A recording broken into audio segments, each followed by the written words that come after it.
அது வந்து மிக மிக முக்கியம். கேளுங்கள் கொடுக்கப்படும் அப்படிங்கும் பொழுது நம்மை சுற்றி உள்ள யார் யார்கிட்டதெல்லாம் உதவி கேட்க முடியுமோ அதுல மிக முக்கியம் வந்து மாமியார்.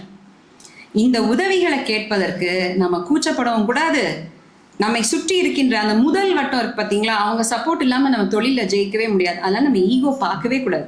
எல்லாரையும் தாஜா பண்ணி கூஜா பண்ணி இப்ப இன்னைக்கு வந்து தொழில் முனைதல்னு போயிட்டோம்னா ஒரு 20-30 வருஷத்துக்கு முன்னாடி இந்த மாதிரிலாம் இல்லை. ஒரு 30 வருஷத்துக்கு முன்னாடி முதலாளிங்கிறது வந்து ஒரு தெய்வம் மாதிரி பார்த்த ஒரு காலம். முதலாளி என்ன சொன்னாரோ தொழிலாளி செஞ்சுட்டு போயிட்டே இருக்கணும். இன்னைக்கெல்லாம் அப்படி இல்லை. தொழிலாளிய அப்படின்னா அவன் 5ஆம் தேதி சம்பளம் வாங்கிட்டு மறுநாள் காணாம போயிடுவான். ஸோ நம்ம தான் வந்து அவங்கள தெய்வமா தொழுது வியாபாரம் நடத்த வேண்டிய ஒரு சூழ்நிலையில இருக்கோம். அப்ப நம்ம கிட்ட கை நீட்டி சம்பளம் வாங்குறவனையே நம்ம துதிக்க தயாரா இருக்கோம் அப்படின்னா நம்மை சுற்றி உள்ள முதல் வட்டம் அத்தை உங்களை மாதிரி உண்டா அப்படின்னா அவங்க நல்லா பார்த்துட்டு போறாங்க. ஒரு வார்த்தை தானே. அதனால நான் அடிக்கடி சொல்றது, நமக்கு வந்து பெண்கள் எல்லாருக்குமே அந்த இவங்க மகேஸ்வரி வந்து சிரிக்கிறாங்க. ஏன்னா அவங்க சொல்லியிருக்காங்க, எனக்கு உண்மையான மாமியார் யாருன்னா என் மக தான் அப்படின்னு இருக்காங்க. அவங்க மக வந்து அவங்கள அப்படியே ஏதாவது கிடிக்குப்பிடி போட்டுக்கிட்டே இருப்பாங்க. அதெல்லாம் அவங்க மாமியார்னு சிரிப்பா வருது. யாரோ ஒருத்தர் நம்மை சுற்றி இருக்கிற வட்டம், நம்மேல் அதிகப்படியான அக்கறை கொண்ட வட்டம், இந்த ஈகோ ஒன்று பார்க்காம இருந்தோம்னா இன்னைக்கு பல விதங்கள்ல பல வீடுகள்ல பல பிரச்சனைகள் வரவே வராது. இப்போ இந்த பாடத்தெல்லாம் நம்ம மனசுல வச்சுக்கணும் அப்படின்னா அதுக்கு முதல்ல என்ன செய்யணும்னா டிவி சீரியல் மட்டும் பார்க்கவே கூடாது. அது வந்து இந்த சைக்காலஜின்னு சொல்றோம் பார்த்தீங்களா, மனநலத்தை கெடுக்கிறதுக்குன்னே வந்து நம்ம ஊர்ல வந்து இந்த டிவி சீரியல்ஸை வந்து எடுக்கிறாங்க. யாரெல்லாம் வந்து நம்ம உறவுகளை சுமூகமா பார்க்கணுமோ அவங்களெல்லாம் வந்து வில்லன்களாக்கி. ஸோ அப்படி வரப்போ நம்மையும் இப்போ இன்னைக்கு ரொம்ப அழகா சொன்னாங்க, எப்படி வந்து அவங்க அம்மாவுக்கு வந்து கண் பிரச்சனை வந்தப்போ நம்மவர் மருத்துவமனையில் சென்று 1.5 லட்சம் ரூபாய்க்கு சொன்ன உன்னை வந்து 30,000. இது வந்து நம்ம இன மக்களிடையே இந்த என்ன சொல்றது, இந்த கம்யூனிட்டி ஃபீலிங் அப்படிங்கிறது கொஞ்சம் கம்மி. இதை வந்து நாங்கள் உணர்ந்திருக்கோம். இது நம்ம தானே இருக்கிறோம், அதனால இங்கே வெளிப்படையாக சொல்லலாம். இதில் வந்து தப்பில்லை. நம்ம ஆட்கள் வச்சிருக்காங்க அப்படின்னா அதற்கு முதல் உரிமை. அப்போ இந்த பிஸ்னஸ் கனெக்ட் அப்படிங்கிற அமைப்புலாம் வரப்போ இதில் பல சமயம் பிரச்சனை என்னன்னா நம்ம ஆட்கள் யார் எங்கே என்ன பண்ணிட்டு இருக்காங்கன்னே தெரியாது நமக்கு.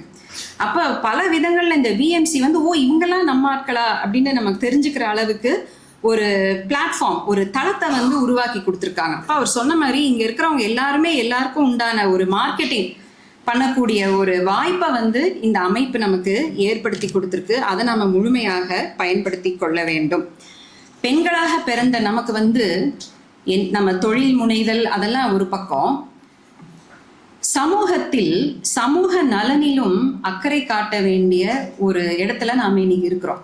இப்போ அதுக்கு வந்து நம்ம மொழியிலேருந்தே ஆரம்பிக்கணும். நம்ம வீட்டில் நம்ம வந்து நல்ல தமிழ் பேசணும்.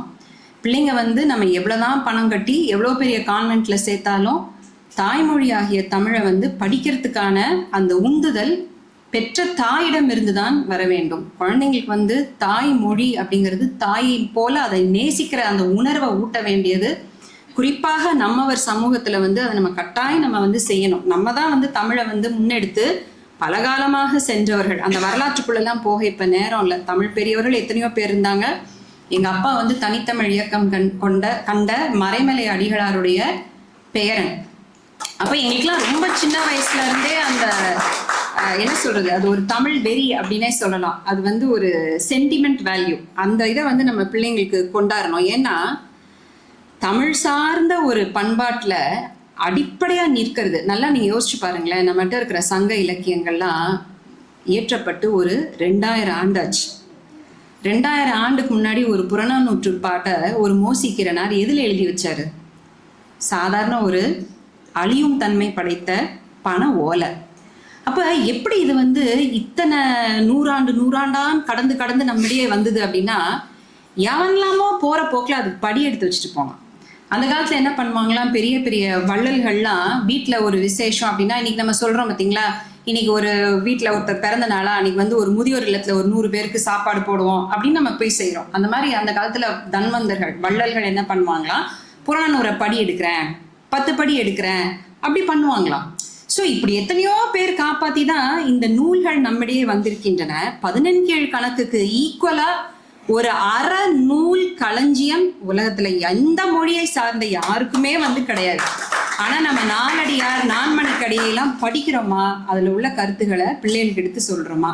இதை ஏன் நான் இங்க சொல்றேன் அப்படின்னா, தமிழர் வாழ்வியலுக்கு அடிப்படை தமிழ் மொழி. அன்றிலிருந்து இன்று வரை நாம் ஒரு கட்டுக்கோப்பான சமூகமா இன்று வரை நம்மளை சுற்றில எவ்வளவோ சீர்கேடு இருந்த பொழுதிலும் நாம் ஒரு கட்டுக்கோப்பான சமூகமாக வாழ்ந்ததற்கு காரணம் தமிழர் சமூகம் அறத்தை அடிப்படையாக கொண்ட ஒரு சமூகம். அதிலும் குறிப்பாக வேளாண் பெருமக்கள், நாம இந்த நிலத்தை சார்ந்து வாழ்ந்தவர்கள். இன்னைக்கு வேணா வெவ்வேறு தொழில் நாம இருக்கலாம், ஆனா நம்முடைய அடிப்படை எது? நிலம். நிலம் என்பது இயற்கை. இயற்கையும் தமிழும் தொடர்புடையது. இயற்கை இருக்கும் வரை தமிழை யாராலும் அழிக்க முடியாதுடா, தமிழை நினைச்சு நீ கவலைப்படாதன்னு எங்க கொள்ளு தாத்தா மறைமலையடிகள் சிறுவர்க்கான செந்தமிழ்ங்கிற புத்தகத்திலே எழுதி வச்சுட்டு போயிருக்காரு. அப்ப இந்த இயற்கையோடு தொடர்புடைய அந்த ஒரு உணர்வு நமக்குள்ள நம்மை அறியாமலே இருக்கின்றது. அதனாலதான் நம்ம தப்பு தண்டாக்கு பயப்படுவோம், அடிதடிக்கு பயப்படுவோம், கொலை வெட்டுக்கு பயப்படுவோம். புரிஞ்சுக்க வேண்டிய விதத்துல அதை புரிஞ்சுக்கோங்க. அப்ப நமக்குன்னு சில கூறுகள் இருக்கின்றன, எத்திக்ஸ் அண்ட் வேல்யூஸ். இதுதான் நம்மை ஒரு சமூகமாக வாழ வைக்கும். இந்த எத்திக்ஸ் அண்ட் வேல்யூஸ்னால நம்ம கோடி கோடியா பணம் சம்பாதிக்காட்டி பரவாயில்ல, மன நிம்மதியும் தன்மானமும் காக்கும், நம் உயிரை ஊற்றுவிக்கும். அப்போ குழந்தைங்களுக்கு நம்ம கடத்தி செல்ல வேண்டிய மிக முக்கியமான பாடங்கள்ல அது ஒண்ணு. இதை தான் அகைன் வள்ளுவர் தான் இதுக்கும் ஒரு வழி சொல்றார். அதே வாழ்க்கை துணை நலத்துல தற்காத்து தற்கொண்டார் பேணி தகை சான்ற சொற்காத்து சோர்விலாள் பெண், தன்னையும் காத்து தன் கணவனையும் காத்து. ஒரு முறை ஒரு மீட்டிங்ல சுகிசிவம் சொன்னார், நான் அதை மறக்கவே மாட்டேன். இன்னைக்கு லஞ்சம் ஊழல் பெருகி இருக்கிறதுக்கு மறைமுகமா ஒரு காரணம் பெண்கள் சீரழிகிற நிலை அப்படின்னாரு. ஒரு ஆண் லஞ்சம் வாங்கணும்னு நினைச்சா தட்டி கேட்க வேண்டிய முதல் ஆள் யாரு? மனைவி. சும்மா வாங்கட்டும், அவர் வாங்கினதான் நான் பட்டம் நகையும் வாங்க முடியும்னு ஒரு மனைவி நினைச்சா. அப்போ அவர் சொன்னாரு, இன்டைரக்டா ஒரு சமூகம் சீரழியாமல் நேர்கோடாக நிற்பதற்கு ஒவ்வொரு வீட்டிலும் இருக்கின்ற அந்த பெண் தான் அடிப்படை இடுகின்றாள். அப்போ தன்னை காத்து தற்கொண்டார் பேணி, தற்கொண்டான் கணவன், அவனையும் காத்து தகை சான்ற சொற்காத்து. அந்த சொற்காத்து அப்படிங்கிறதுக்கு மூவரதராசனார், மூவா திருக்குறளுக்கு முதல்ல உரை எழுதினவர்ல மூவா ஒருத்தர், எங்க அம்மாவோட வாத்தியார். அவர் ரொம்ப அழகா ஒரு விளக்கம் தருவாரு. தகுதி அமைந்த புகழ் காத்து, கணவனுடைய புகழை காக்க வேண்டும். அப்ப அது எப்ப காக்கப்படும்? தோன்றற் புகழோடு தோன்றுக அப்படின்னா அந்த புகழ் எப்போ காக்கப்படும் அப்படின்னா அகைன் அந்த எத்திக்ஸ் அண்ட் வேல்யூஸ், அறம் சார்ந்த ஒரு வாழ்க்கை. அப்ப நம்ம இன்னைக்கு தொழில் முனைவோருக்கு நிறைய கஷ்டம் இருக்கு. நம்ம வெளியில நம்ம சொல்றோம், ஆனா ப்ராக்டிக்கலா அரசாங்க துறைகளும் லைசன்ஸ் ப்ரொசீஜர்லாம் போறப்ப எங்கேயுமே எதுவுமே இல்லாம எதுவும் நகராது. நான் என்ன சொல்றேன்னு உங்களுக்கு புரியும். அப்படிதான் இருக்கு இன்னைக்கு நம்ம சுற்றி உள்ள சமூகம். ஆனா அதுக்காக நாம் நம்முடைய வேல்யூஸை விட்டுறக்கூடாது. அந்த அளவிலே ஒரு அறநெறி சார்ந்த, இந்த சமூக உணர்வு சார்ந்த, மொழி சார்ந்த, பண்பாடு சார்ந்த, நம் இனம் சார்ந்த உணர்வுகளோடு நாம் தொழிலிலே வெற்றி பெற வேண்டும். அதற்கு அடிப்படை நம்முடைய ஆன்மீகமாகத்தான் இருக்க முடியும். இன்னைக்கு ஐயா ஆரம்பிக்கிறப்போ தென்னாடுடைய சிவனே போற்றின்னு ஆரம்பிச்சது எனக்கு ரொம்ப சந்தோஷமா இருந்தது. நம்ம எல்லாருக்குமே பார்த்தீங்கன்னா இப்போ வெளிநாட்டுல எல்லாம் டிப்ரெஷன் அது இதுன்னு பார்த்தீங்கன்னா 10 வயசு பிள்ளையெல்லாம் சைக்கியாட்ரி கவுன்சிலிங் எப்படிதான் கூட்டிட்டு போவாங்கன்னு தெரியல. அதுக்கு காரணம் பெருவாரியா அவங்க சமூகத்துல அந்த ஆன்மீக உணர்வு. இப்ப நம்ம கிட்ட என்ன ஒரு பிரச்சனை அப்படின்னா, ஆன்மீக உணர்வு அப்படிங்கிறது ஜோசியம், ஜாதகம், பரிகாரம், இங்க போறேன் அங்க போறேன் கோயிலுக்கு போறேன் 10 வாரம் அதெல்லாம் கிடையாது. இன்னைக்கு ஆன்மீகம் அப்படிங்கிறது இதை நான் ரொம்ப விளக்க விரும்பல. ஆனா ஒரு சில வெஸ்டர்ட் இன்ட்ரெஸ்ட் ஆங்கிலத்துல சில ஆளுமைகளின் இதால நம்ம கொஞ்சம் பாதை மாறி போயிட்டு இருக்கோமோ, சும்மா இருக்கிற திருப்பரங்குன்றத்தை என்னெல்லாம் செய்ய பாக்குறாங்க பாருங்க, அது மாதிரி. ஸோ ஆன்மீகம் அப்படிங்கிறது நமக்கும் நம்முடைய இறைவனுக்கும் இடையேயான ஒரு உறவு. அந்த உறவும் நம்மை அறப்பாதையில் இட்டு செல்லும்.